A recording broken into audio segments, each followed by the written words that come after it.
Hi friends, இன்னைக்கு நம்ம என்ன ரெசிபி பார்க்க போறோம்னா தோசை இட்லிக்கான ரொம்ப டேஸ்டான சட்னி ரெசிபி தான் பார்க்க போறோம்.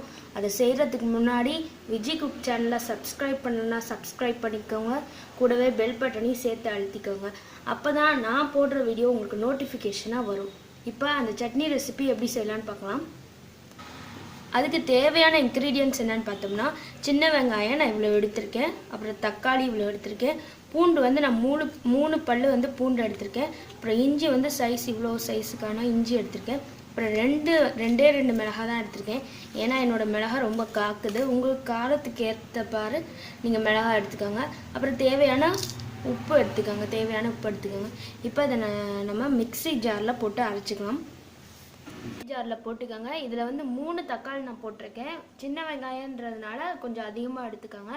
அதே சட்னிக்கு வந்து சின்ன வெங்காயம் வந்து ரொம்ப டேஸ்ட்டாக இருக்கும். பெரிய வெங்காயத்தை விட சின்ன வெங்காயம் கடிச்சா எடுத்துக்கோங்க.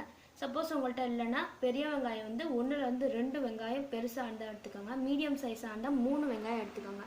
இப்போ அதை வந்து கிரைண்ட் பண்ணிவிட்டு வந்து பார்க்கலாம். இந்த கன்சிஸ்டன்ஸில் தான் அரைச்சிக்கணும். இப்போ இதை நம்ம தாளிச்சிக்கலாம்.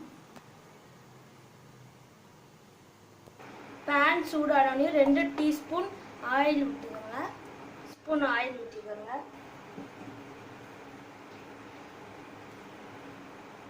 ஆயில் ஹீட் ஆனியும் கடுகு, உளுந்தம்பருப்பு, கடலைப்பருப்பு 3 போட்டுக்கோங்க.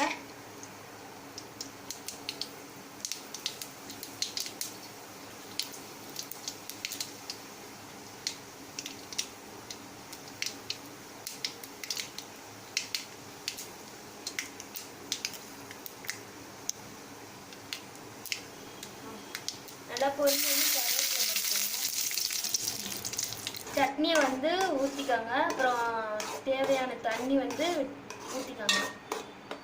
அவ்வளோதான் ஃப்ரெண்ட்ஸ். இந்த பதத்துக்கு வந்தோடனையும் ஆஃப் பண்ணிக்கோங்க. அவ்வளோதான், டேஸ்டான எம்மியான தக்காளி சட்னி வந்து ரெடி ஆயிடுச்சு. அவ்வளோதாங்க, தக்காளி சட்னி ரெடி ஆயிடுச்சு. இந்த சட்னி ரெசிபி உங்களுக்கு பிடிச்சிருந்தா லைக் பண்ணுங்கள், ஷேர் பண்ணுங்கள், கமெண்ட் பண்ணுங்கள். மறக்காமல் விஜய் குக் சேனலை சப்ஸ்கிரைப் பண்ணுங்கள். கூடவே பெல் பட்டன் அழுத்துங்க. அதுக்கப்புறம் ஆல் என்ற ஆப்ஷனை போடுங்க. அப்போ தான் நான் போடுற வீடியோ உங்களுக்கு நோட்டிஃபிகேஷனாக வரும். தேங்க்ஸ் ஃபார் வாட்சிங்.